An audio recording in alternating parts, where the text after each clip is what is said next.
La Juve annonce l'arrivée d'Arda Güler mais, Arda Güler, c'est ce qu'on appelle un ascenseur émotionnel. Ce lundi, la version anglaise du compte X de la Juventus Turin a annoncé, photo à l'appui, la signature d'Arda Güler en provenance du Real Madrid. Bienvenue à la Juventus, Arda Güler. L'une des stars montantes du football fait désormais partie de la famille Juventus. Prêt pour marquer l'histoire ensemble dans cette nouvelle aventure. Indiquait notamment la formation transalpine. De quoi rapidement enflammer les réseaux et les supporters turinois. Une joie qui aura cependant été de courte durée pour les fans de la vieille dame puisque cette annonce a rapidement été démentie par la Juventus Turin, affirmant avoir été piratée. Notre compte en anglais a été piraté. Nous vous demandons d'ignorer les fausses informations publiées sur @JuventusFCN. Nous travaillons à la résolution du problème. Les merengues peuvent souffler, Endrick, par ici la sortie. Endrick, l'attaquant brésilien du Real Madrid, a décidé de rester au club cet hiver malgré des rumeurs de prêt. Carlo Ancelotti compte de plus en plus sur lui, et son temps de jeu devrait s'accroître.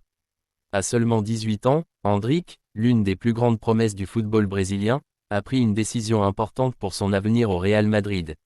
Malgré un temps de jeu limité en début de la saison, l'attaquant auriverde semble désormais mieux intégré dans les plans de Carlo Ancelotti.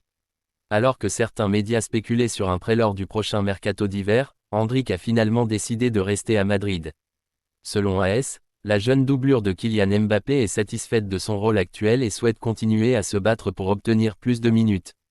Endrick, un rôle grandissant sous Ancelotti. Titulaire pour la première fois en Ligue des Champions contre Lille, il a prouvé qu'il pouvait être une option sérieuse pour l'attaque madrilène. Ancelotti semble également lui accorder une confiance croissante, notamment en raison de son statut de seul numéro 9 naturel dans l'effectif, ce qui pourrait augmenter son temps de jeu au fil de la saison. Le vainqueur du Ballon d'Or est connu. Vu d'Espagne, cela ne fait plus de doute, Vinicius sera bel et bien désigné Ballon d'Or lors de la cérémonie programmée à la fin du mois. Le sprint final est lancé et les nominés pour le Ballon d'Or n'ont plus que 7 jours à attendre.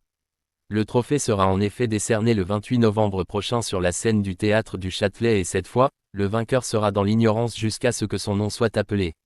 Désireux de pouvoir compter sur un maximum de stars lors de la cérémonie, France Football, organisateur de l'événement, a changé sa façon de faire. Pour autant, AS en est convaincu, le grand vainqueur a pour nom Vinicius. C'était une question de temps. Vinicius est Vinicius, un footballeur qui se bat et se bat encore, peu importe comment il s'est comporté la fois précédente. Qui brise les défenses avec une vitesse infernale et n'a besoin que de peu pour marquer. Une star mondiale qui, dans 8 jours, recevra son premier Ballon d'Or, a ainsi écrit le quotidien madrilène ce week-end.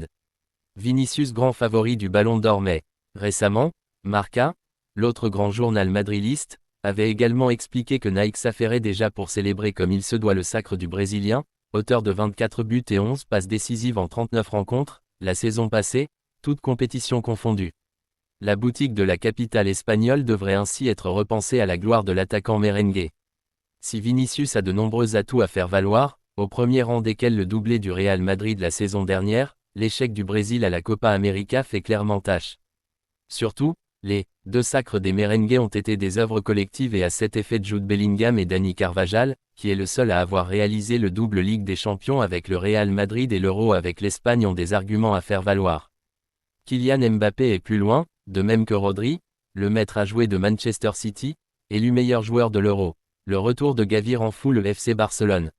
De retour après près d'un an d'absence, Gavi a foulé à nouveau les pelouses de Liga ce dimanche face au Séville FC, 5-1. Un retour fort en émotion tant pour l'intéressé que pour l'ensemble du club catalan. Il y a 349 jours, le FC Barcelone était en difficulté en Liga.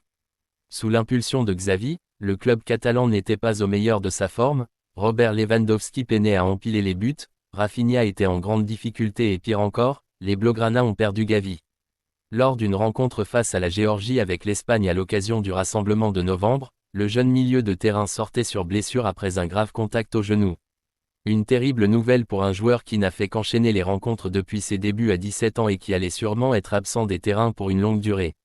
Mais voilà que 349 jours plus tard, le sourire est revenu en Catalogne. Sous l'impulsion d'Hansi Flick, le Barça est premier de Liga et enchaîne les bons résultats après avoir redonné confiance à des joueurs comme Lewandowski et Rafinha qui marchent sur l'eau depuis le début de saison.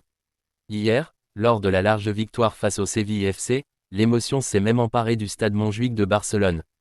En effet, à la 83e minute de jeu, Gavi a fait son retour sur le terrain. Entré en jeu à la place de Pedri, le natif de Los Palacios y Villafranca a même hérité du brassard de capitaine sous les acclamations du public barcelonais.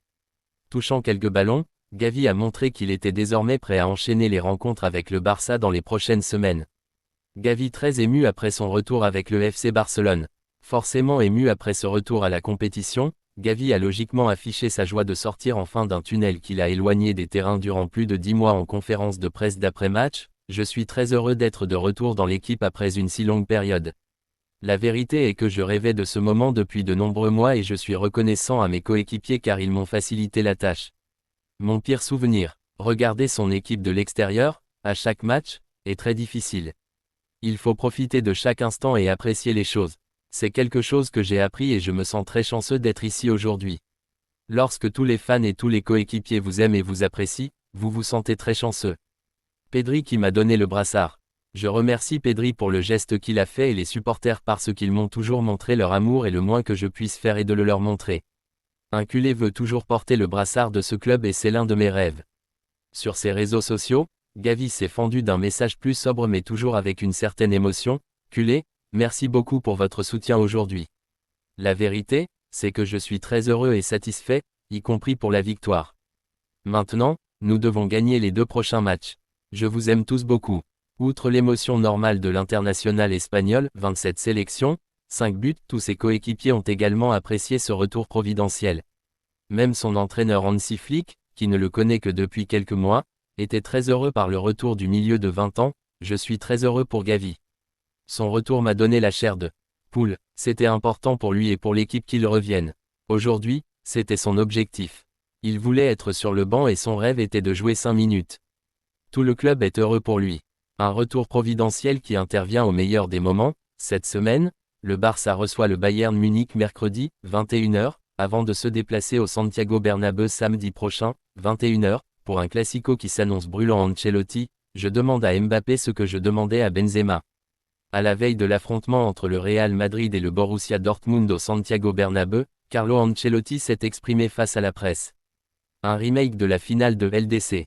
Comment voyez-vous le match? Le Borussia a changé d'entraîneur pour commencer ainsi que certains joueurs. Ils maintiennent la même idée du football, une équipe qui joue avec intensité, qui joue bien et qui a de la qualité individuelle. C'est un adversaire difficile. Dortmund ne s'entraîne pas au Bernabéu par peur des espions, le football a changé. On sait déjà tout de l'adversaire parce que tu peux voir tous les matchs. Il n'y a pas de secret. J'ai suffisamment d'informations pour analyser l'adversaire. De 1 à 100, l'équipe est à combien de pourcentage? Nous ne sommes pas à 100%. Évidemment, même si on obtient de bons résultats. Le style un peu fou de l'équipe, c'est ce que je veux. Un match où ça va d'un but à l'autre, ça nous convient bien. Nous avons plus de difficultés dans les matchs de possession parce que nous n'avons pas les joueurs pour jouer dans des espaces réduits. Ensuite nous devons mieux défendre, c'est ça la clé. Comme on l'a fait l'année dernière. On travaille en ce sens, pour donner plus de solidité à l'équipe. Bellingham n'a toujours pas marqué cette saison, il jouait à droite l'autre jour. Vous le sentez frustré, nous sommes satisfaits de son travail. Je suis satisfait de lui car il travaille beaucoup sur le terrain, il se bat, il a le sens du sacrifice. Il n'a pas marqué les buts de l'année dernière mais ce n'est pas une surprise. Ce sont des buts de la saison passée qui sont la surprise. Le système à 3 centraux face au Celta, c'était le cas en phase de possession mais sans le ballon, c'était une ligne de 4 défenseurs, comme on l'a toujours fait et on va continuer ainsi. Cette équipe ne défend pas avec 5 défenseurs. Ça peut être le cas dans une fin de match mais l'idée, c'est jouer avec 4 défenseurs. Quel est le rôle de Bellingham? Il a changé de position l'autre jour, on l'a mis à droite parce qu'on pensait qu'il pouvait trouver des espaces. Le côté gauche est plus occupé car Mbappé aime y aller. On peut trouver aussi de l'efficacité à droite avec Bellingham et Rodrigo. Tchouaméni est un joueur très important car il récupère des ballons, il s'adapte à plusieurs positions. C'est un joueur fondamental. On a vu la vidéo de Luis Enrique parler avec Mbappé, lui demandant de presser. Et vous, que lui demandez-vous? Qu'il marque des buts. Je préfère qu'il marque plutôt qu'il fasse le pressing. Je demande la même chose que je demandais à Benzema, bien se positionner et être prêt pour une transition rapide à la récupération du ballon. Comment va Modric? Titulaire demain. C'est un joueur unique, dans le football et dans notre groupe. Il a une expérience spectaculaire et une qualité unique dans la gestion du ballon, le positionnement. Real Madrid, le beau geste de Vinicius après le match contre le Celta Vigo.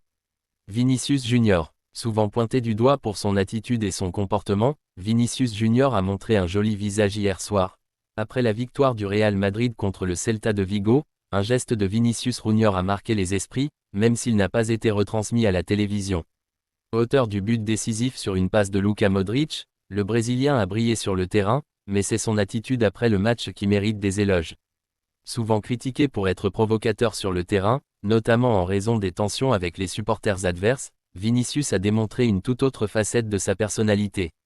À la fin de la rencontre, loin des projecteurs, il s'est approché des tribunes pour signer des autographes et poser avec des fans, prouvant son humilité et sa proximité avec le public, malgré l'atmosphère hostile qu'il a dû affronter pendant la partie.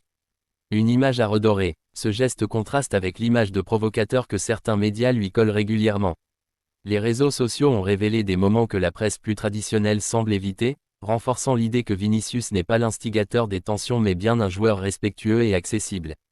Alors que beaucoup l'accusent d'attiser les supporters par ses célébrations ou sa manière de jouer, ses scènes post-match montrent un joueur humble, en phase avec les supporters, et déterminé à casser cette image de « bad boy » qui ne lui rend pas justice.